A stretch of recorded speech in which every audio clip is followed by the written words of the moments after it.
Salut et bienvenue pour cette nouvelle édition du magazine Les Grandes Lignes.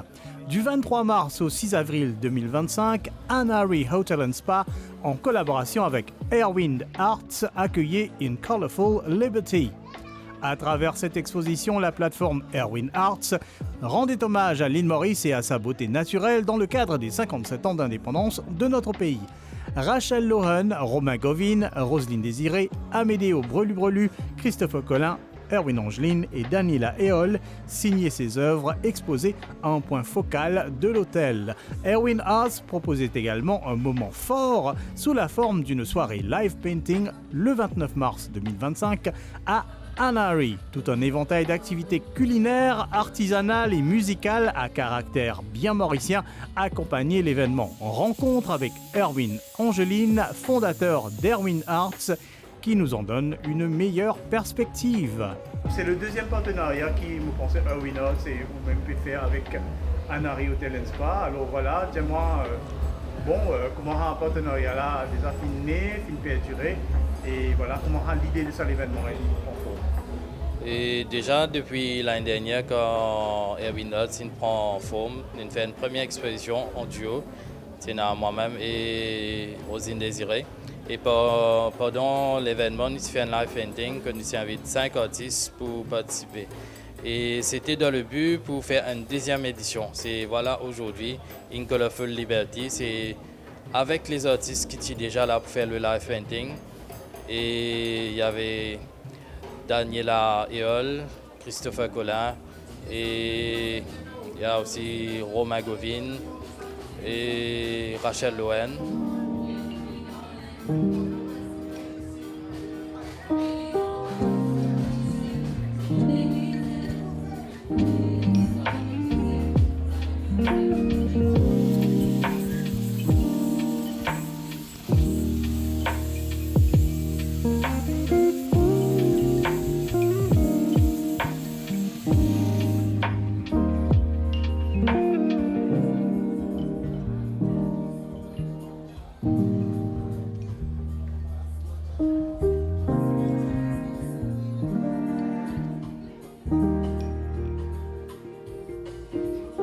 C'est vrai que l'exposition est déjà on depuis à peu près une semaine tout de plus. Aujourd'hui, je vais faire aussi une soirée spéciale. C'est quoi cette soirée-là voilà. Ouais. Le vernissage, on le fait la semaine dernière, et samedi.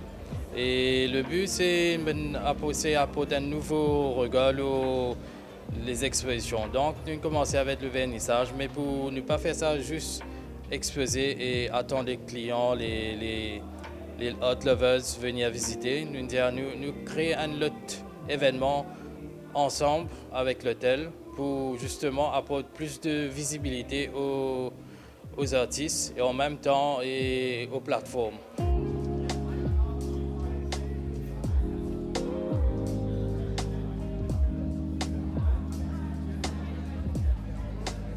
Et donc aujourd'hui, on a une soirée en collaboration avec plusieurs partenaires, parmi Polytechnique Mauritius aussi, et l'hôtel Anari et beaucoup d'autres partenaires.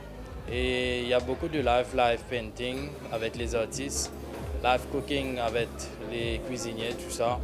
Et nous c'est mettre ça partie mauritianiste là, vu que In Colorful Liberty aussi, c'est surtout le titre, c'est parce qu'il nous remet de mars et nous fête l'indépendance de l'île Maurice. Et là, c'est une soirée mauricienne que nous allons faire avec ça et l'exposition là. Donc nous invitons, il y a beaucoup de Mauriciens aujourd'hui, nous à peu près à 150 personnes qui sont là présentes et beaucoup d'animations.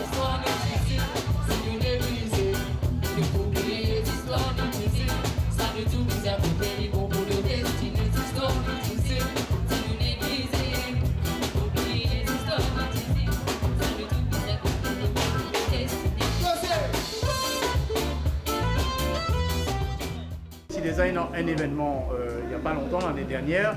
Aujourd'hui, c'est un autre.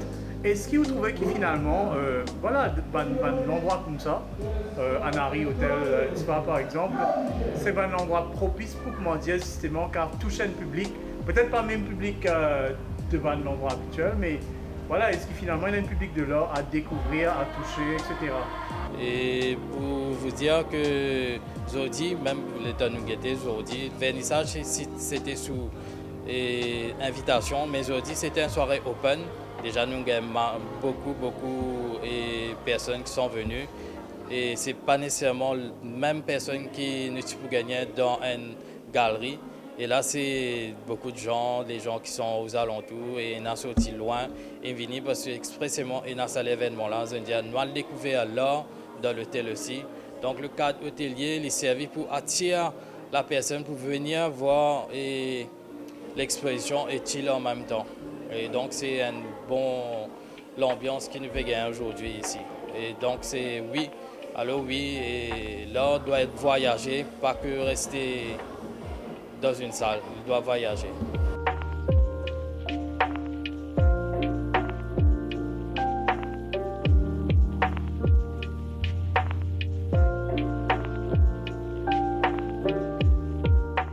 Est-ce que c'était le public aussi qui achetait, qui acquérait un tableau?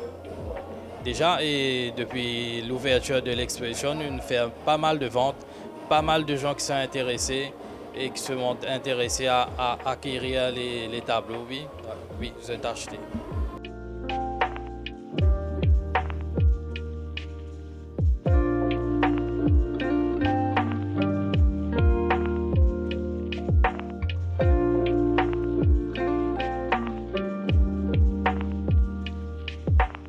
Là aujourd'hui c'était un live painting.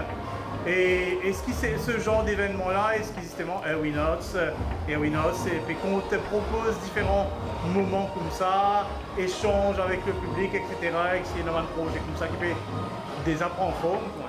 Oui, et comme je disais un peu plus tôt, c'est nous pas envie de faire une exposition qu'avec le vernissage et nous dire nous attendons venir. Non, nous allons vers eux, nous montrer aux autres comment et ça se déroule, comment nous procéder pour peine. Et regarde, aujourd'hui, nous commençons l'exposition avec quelques artistes, 7 artistes en tout. Mais aujourd'hui, nous invitons encore 2 autres artistes pour venir rejoindre nous. Et c'est ça qui nous envie, ce partage-là, ouvert là, montrer qu'il y a beaucoup de talent, donner la chance aux autres. Et aujourd'hui, nous avons Olga, Anthony et Zilia, artistes qui nous rejoignent nous pour le live painting. Dans le but et surtout pour continuer à préparer l'autre exposition à venir.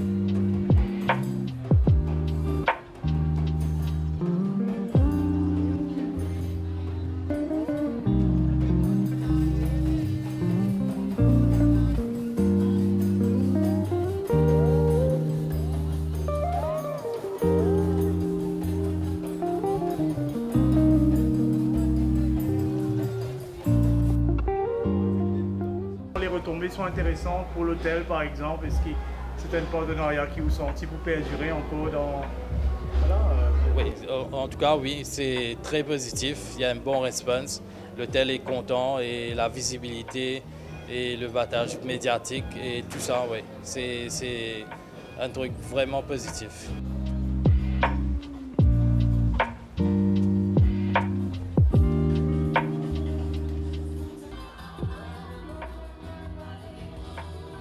Erwin Arts ambitionne de créer un espace dynamique où des artistes émergents et établis peuvent dévoiler leur travail. La plateforme prépare déjà d'autres événements artistiques. Pour plus d'infos, rendez-vous sur les réseaux sociaux.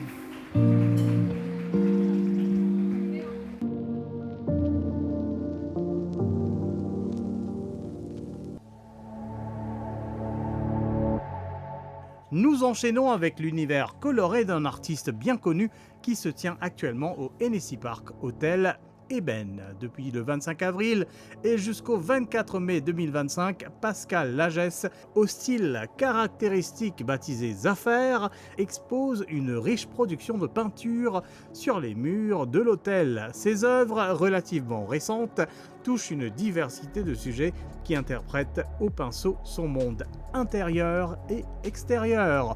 8e solo de cet artiste qui propose, comme toujours, un kaléidoscope de couleurs vives et un véritable ballet géométrique.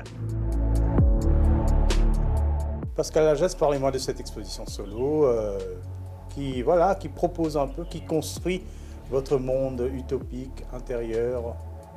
fantaisiste, mais pas que, voilà. Alors, cette exposition est une exposition, j'ai fait 31 tableaux. Et le monde que j'ai appelé Zaffaires, parce que c'est le style, j'ai donné un nom au style parce que je ne savais pas comment l'appeler.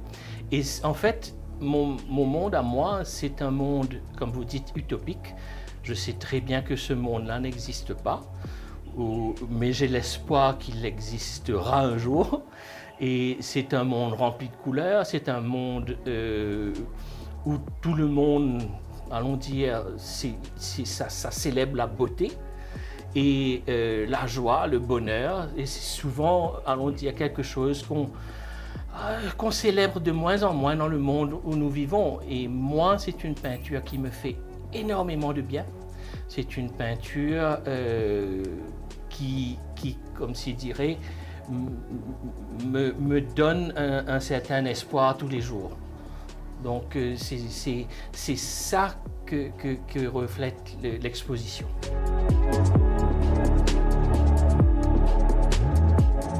Il y a plusieurs tableaux qui sont très personnels aussi, oui. Voilà, notamment le tableau avec la diligence s'éloigne à l'aube, qui est un peu, voilà, c'est un clin d'œil à votre grand-mère, voilà. Je crois, voilà.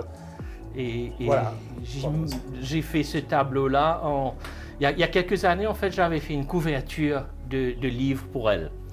Et je m'étais dit, j'avais envie de garder un souvenir d'elle assez personnel, et la diligence s'éloigne à l'aube reste vraiment le livre qui l'a fait connaître ici et ailleurs.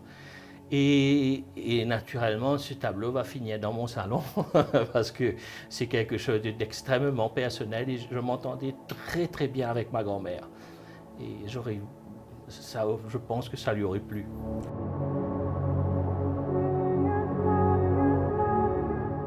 La solitude du lecteur, ça c'est tout à fait mon papa. Et en fait, je crois qu'il n'y avait pas d'endroit assez silencieux pour qu'il puisse lire. Et il s'était dit qu'à sa retraite, il avait des tonnes de livres à lire.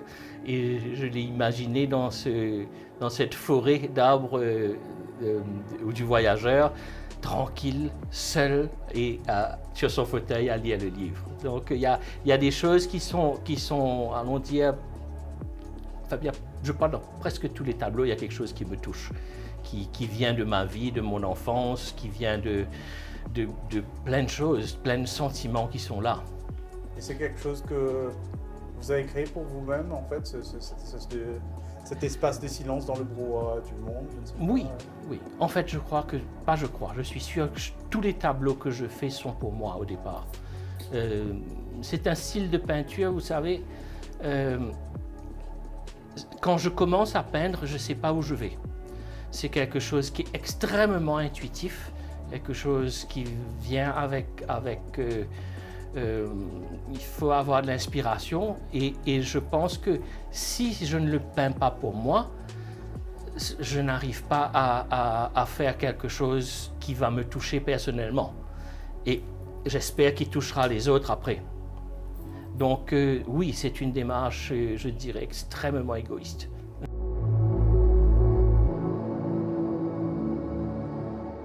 Alors, dans votre bestiaire à vous, les cabris, bien sûr, reviennent souvent. Oui, il y a les poissons aussi, mais voilà. Vos cabris sont très particuliers, hein, ils sont des fois un peu contemplatifs, presque philosophes, je ne sais pas. J'ai un cabri philosophe, oui, qui réfléchit sur son retour sur les îles.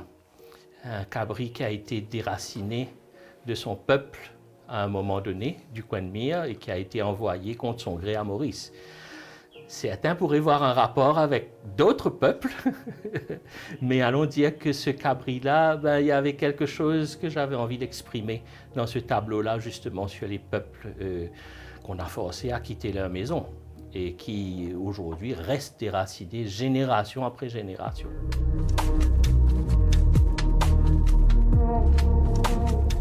Alors, il est vrai que vous êtes un coloriste, on peut, voilà, indéniablement. Donc, choisir une couleur, ce serait peut-être finalement un peu peut-être banal, mais en même temps, je vois que dans vos titres, il y a beaucoup de chien jaune, dodo jaune, est-ce que je sais pas, le jaune revêt une importance particulière? En tout cas, pas politique, ça c'est sûr. Mais non, je pense que c'est la couleur du jour. Probablement le portrait du dodo jaune ou le chien jaune à Maillebourg. C'est simplement, je pense que dans mon imagination, un chien jaune passait par là. Mais il n'y a pas de... Non. Mais comme je vous dis, les couleurs, c'est quelque chose d'assez magique. Quand je peins, elles me viennent vraiment par inspiration. Je ne décide pas quelle couleur je vais mettre. Et une fois dans ce style-là, une fois que vous avez mis une couleur, après, il faut adapter cette couleur aux autres, et là, il y a une magie qui s'opère que j'arrive moi-même pas à expliquer.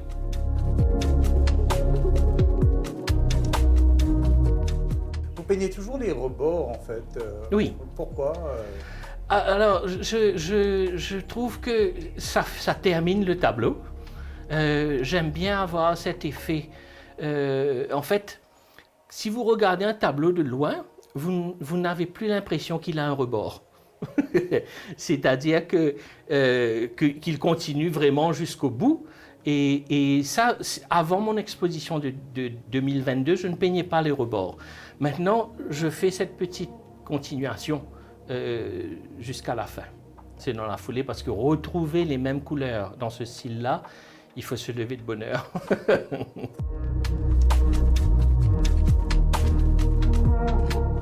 Donc, nombre de vos cocotiers sont un peu solaires, voilà, Oui. ont un peu un rapport. Alors, je sais pas, est-ce que c'est un clin d'œil au tournesol de Van Gogh? Je n'en sais rien. Est-ce que vous avez, je sais pas, vous sentez une sorte d'affinité? Ah, mon affinité avec Van Gogh est énorme. Oui. J'aurais aimé être un proche parent. Mais allons dire, faut pas rêver.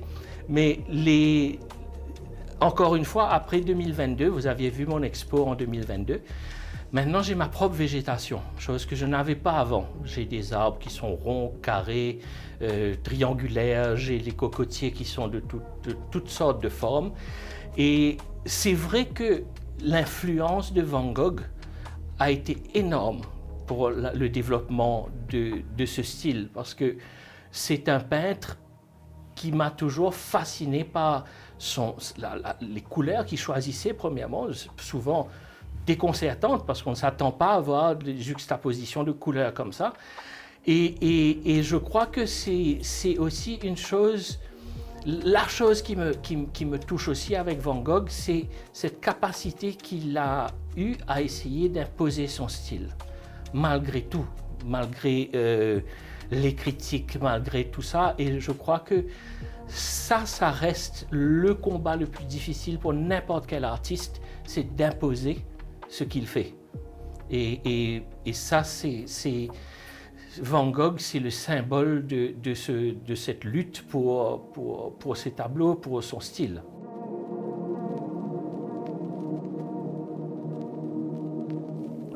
Et pour insister sur le soleil, il y a un autre tableau comme ça où on voit justement cette lumière qui irradie.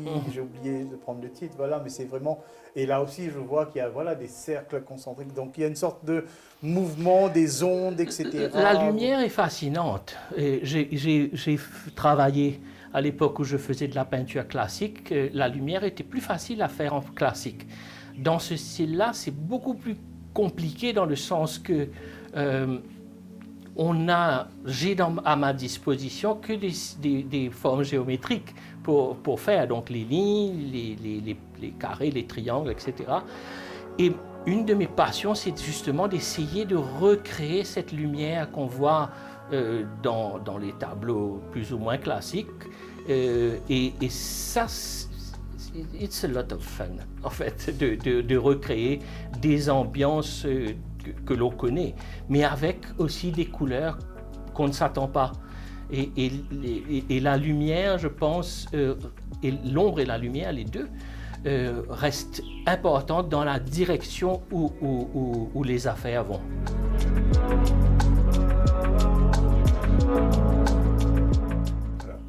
J'aurais dû vous poser la question avant. Donc, il y a une phrase très frappante dans votre petite biographie qui accompagne l'expo, c'est que vous peignez pour assouplir la dureté de la vie. En fait, Oui. Ouais, c'est un exutoire, c'est un... Oui, allons dire que la peinture pour moi est vraiment quelque chose qui, je ne dirais pas jusqu'à qui me sauve la vie, mais quelque chose qui m'aide dans ma vie de tous les jours. C'est-à-dire que, ayant été diagnostiqué bipolaire depuis 20 ans maintenant et sur médicaments depuis 20 ans et à vie, je passe souvent par des moments extrêmement sombres et la peinture de ce style-là et avec ces couleurs, il y a peu de choses qui remontent mon moral autant que ça. Peindre un dodo me remet les neurones en place et je dois dire que on a toujours parlé d'art-thérapie, c'est quelque chose qui marche et pour moi la démarche de ma peinture c'est en priorité ça, c'est pour moi, c'est vraiment quelque chose qui me fait du bien personnellement.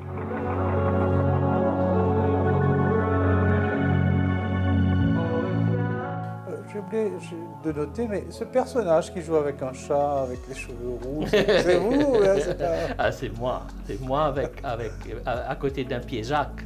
Oui. Oui, c'est moi. Et dedans, j'ai fait une petite description du bonheur.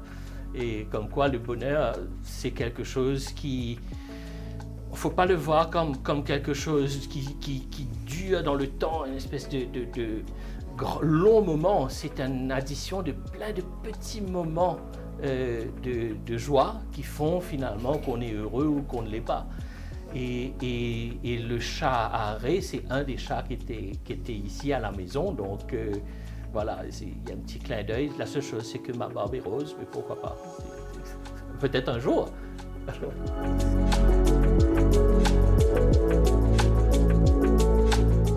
Mais il y a un coin, justement, où il y a 3 tableaux qui ont un caractère un peu, je ne sais pas si on devrait dire engagé, critique, observateur. Donc il y a la banane mangée par le singe, voilà, qui côté la mer aussi, qui critique un peu justement l'urbanisation sauvage. Et aussi, je crois il y avait un troisième. Le troisième, c'est l'urbanisation un peu sauvage, c'est la dernière forêt. Dernière forêt, voilà. Et la mer, c'est la montée des eaux. Et oui, je ne sais pas si c'est engagé, mais en tout cas, moi, ce sont des thèmes qui me touchent. Comme vous savez, la montée des eaux, c'est quelque chose qui me préoccupe énormément. Vivant sur une île, parce qu'on a vu à quelle vitesse nos plages sont en train de partir. Et ce tableau où je me dis à un moment donné, qu'est-ce qu'on fera? On va faire un mur pour empêcher l'eau de nous envahir. Donc on finira avec justement cette plage à côté de ce mur qui nous sépare de l'eau. Et moi, ça m'inquiète parce que nous n'avons pas les outils pour arrêter cela. Ça se fait... ailleurs, ça se fait sur un plus grande échelle et donc ça c'est quelque chose qui est important. La dernière forêt aussi, la déforestation me touche énormément. Le bétonnage me fait peur quand je regarde, rien qu'à Maurice. C'est quelque chose le progrès vient avec apparemment, mais qu'on ne peut pas faire grand chose. Quant à la banane,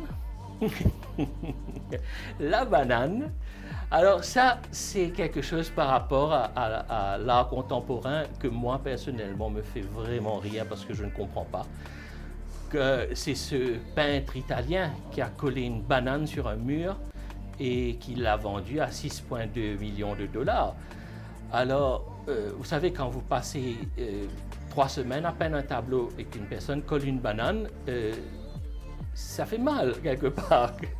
Et là, donc dans ce tableau, j'ai un singe qui est rentré dans cette exposition, qui a volé cette banane et qui est allé le manger sur un arbre.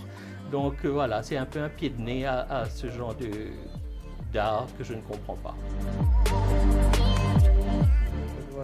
Il y a un peu, finalement, il y a un peu des mesures en fait, même si l'art, c'est vrai que c'est le reflet de je sais pas, l'âme humaine, le monde interne, mais il y a aussi un moment où ça, ça prend des proportions totalement absurdes. Je ne sais Oui, en pas. fait, vous savez, je pense ce qui est arrivé, j'ai écouté beaucoup de podcasts sur le sujet.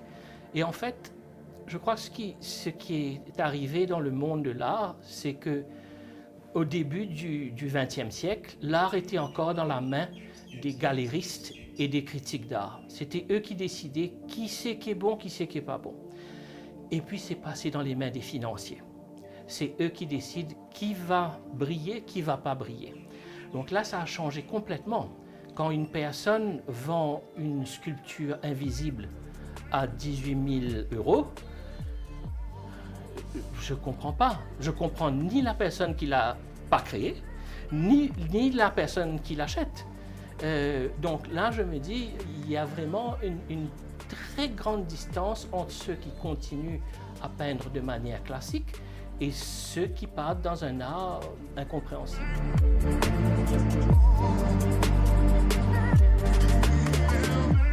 Il y a un nu quand même dans cette exposition. Oui. Là. Oui. Un clin d'œil aussi à justement Courbet et l'origine du monde. Voilà. Oui, c'est une blague Voilà, par rapport à voilà. Courbet Voilà. et son origine du monde qui avait fait un scandale terrible à sa sortie. Et ben, vous savez, je pense que le nu aujourd'hui devrait être banal. C'est ici parfois, peut-être avec quelques personnes bien pensantes, où ça reste choquant, mais je crois qu'il a sa place dans toutes les expositions. De toute façon, mes cabris sont nus aussi, hein, personne ne dit rien, donc voilà, j'ai pas habillé mes cabris. Pas risqué à Maurice, non, pas vraiment. Non. Tant que ça reste dans le domaine personnellement, ça dépend du peintre. Non. Zafer, un long cheminement entamé depuis 2003, une diligence qui chemine et qui n'est pas prête de s'arrêter. Les œuvres de Pascal Lagesse vous attendent au Hennessy Park Hotel jusqu'au 24 mai 2025. Sur cette note, nous vous disons à la prochaine. Restez en ligne.